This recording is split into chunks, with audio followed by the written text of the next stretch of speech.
আমরা দেখতে পাচ্ছি শেষ একটা অ্যাম্বুলেন্স এখান থেকে বের হয়েছে। শিক্ষার্থীরা কিন্তু সেই অ্যাম্বুলেন্স ঘিরে ধরেছে, দেখতে চায়, শিক্ষার্থীরা দেখতে চায় এই অ্যাম্বুলেন্সের মধ্যে কি আছে। আমরা কিন্তু পিছনে আগে পিছনে কিন্তু গাড়ি দেখেছি, আমরা কিন্তু এই শৃঙ্খলা বাহিনীর গাড়ি দেখেছি, পিছনে আইন শৃঙ্খলা বাহিনীর গাড়ি আছে এবং সামনেও কিন্তু নেভির একটা গাড়ি আমরা দেখেছি। এখানে শিক্ষার্থীরা দেখতে চায় এই অ্যাম্বুলেন্সের ভিতরে কি আছে। এই অ্যাম্বুলেন্স কিন্তু এইমাত্র মাইনিশনের ভিতর থেকে বেরিয়ে আসছে। আমরা সেই দৃশ্য আপনাদের দেখাচ্ছি। আমরা সেই দৃশ্য আপনাদের দেখানোর চেষ্টা করছি। শিক্ষার্থীরা কিন্তু ঘিরে ধরেছে সেই অ্যাম্বুলেন্সের ভিতরে কি আছে তারা দেখতে চায়। সে দাবিতে কিন্তু তারা অ্যাম্বুলেন্সের সামনে অবস্থান কি আছে ভিতরে দেখতে চায়। আমরা চাই জনগণ সুস্থ এবং কি আছে অ্যাম্বুলেন্সের ভিতরে কি আছে মনে করতেছেন? এখানে যাই থাকুক না কেন, এটা আমাদের দেখানো হবে না কেন। কালকে রাতে একটা অ্যাম্বুলেন্সে রাতে একটা এসে তারা অথচ বিকাল বেলায় তাদের উদ্ধার কার্যক্রম বন্ধ করে, কিন্তু রাতে একটাই কেন অ্যাম্বুলেন্স আসবে? এটাই আমাদের জবাব চাই, জবাব চাই, জবাব চাই। আপনারা দেখছেন শিক্ষার্থীদের দাবি যে মধ্যরাতে কেন তারা এইখানে ভিতরে অ্যাম্বুলেন্স ঢুকাবে, সেই দৃশ্য কিন্তু আপনাদের দেখানোর চেষ্টা করছি। আমরা যদি কিছু শিক্ষার্থী এখানে আইন শৃঙ্খলা বাহিনী এসে পৌঁছে কিন্তু এই অ্যাম্বুলেন্সটি বের করে নিয়ে যাওয়ার চেষ্টা করতেছে।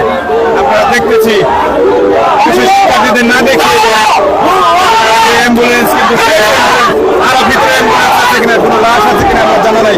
এই অ্যাম্বুলেন্সের ভিতরে কি আছে আমরা জানি না। সেই অ্যাম্বুলেন্সকে কিন্তু শিক্ষার্থীরা ঘিরে ধরেছিল। অবশেষ কিন্তু আইন শৃঙ্খলা বাহিনী এসে সেই অ্যাম্বুলেন্স কিন্তু বের করে নিয়ে গেছে। আপনারা দেখছেন শিক্ষার্থীরা কিন্তু স্কুলের শিক্ষার্থীরা, কলেজের শিক্ষার্থীরা কিন্তু ভুয়া স্লোগান দিচ্ছে, আপনারা সেটাও কিন্তু শুনছেন। অবশেষে কিন্তু অ্যাম্বুলেন্সটি বের করে নিয়ে যাওয়া হয়েছে। আমরা পিছিয়ে আরেকটা আইন শৃঙ্খলা বাহিনীর গাড়ি আমরা দেখতে পাচ্ছি। আরেকটা গাড়ি, জানি না পুলিশ প্রশাসনের গাড়ি হবে, খুব সম্ভবত পুলিশের ঊর্ধ্বতন গাড়ি হবে।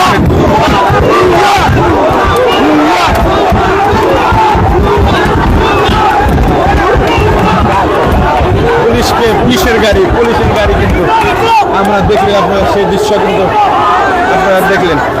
অবশেষে গাড়িগুলো কিন্তু বের হয়ে যাচ্ছে। এখানে একটা সময় যাচ্ছে, মাইলস্টোনের সামনে পরিস্থিতি কিন্তু অশান্ত হয়ে উঠছে। আমরা যেমনটা দেখছি মাইলস্টোন স্কুলের কলেজের সামনের পরিস্থিতি সময় যাচ্ছে অশান্ত হয়ে উঠছে, সেই দৃশ্য কিন্তু আপনাদের চেষ্টা করতেছি।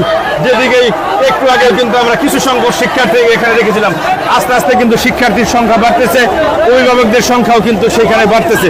আপনাদের যদি দেখানোর চেষ্টা করি, এখানে আশেপাশে যেদিকে চোখ যাক মাইলস্টোন শিক্ষার্থী, অভিভাবকরা সময় যাচ্ছে এখানে ভিড় করতেছে, সেই দৃশ্য আপনাদের দেখাচ্ছি। হাসান গাজীপুর নিউজ জোন থেকে আপনার সাথে থাকবেন। আমরা সর্বশেষ আপডেট পর্যন্ত আমরা জানানোর চেষ্টা করব। পেজটা ফলো দিয়ে রাখলে আপনার সর্বশেষ আপডেট পেতে আপনার সুবিধা হবে, আপনার সহজেই পেয়ে যাবেন। ভালো থাকবেন সবাই, একটু পরে আবার আসতেছি।